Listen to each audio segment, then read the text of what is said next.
All right, ladies and gentlemen, Fab's in the house. And today I've got something really special here with me. This is the GTC Stampede SLT, and I want to thank my buddy Oscar to lending me this guy to review. Just, beautiful act of generosity, because this is a very expensive knife. This is, made in Brazil by Gustavo Tomé Cecchini, hence GTC.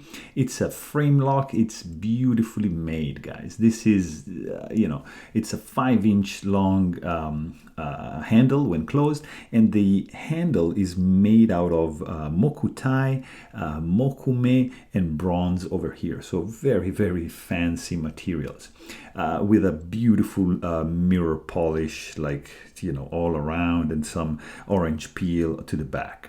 The mechanism is the SLT, so spring-loaded tab, which is this guy, which fires open this amazing San Mai blade. This is a nice reverse tanto 4-inch blade with a beautiful mirror polish and a hollow grind to it.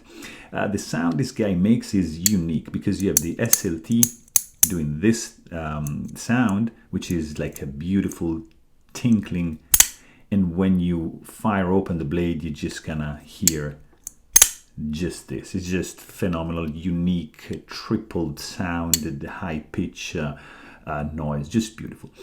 In the pocket, this is going to be a little bit heavy because of the solid mokuti scales, bronze and mokume, and the pretty thick stock. It's going to be weighing in at 6.7 ounces.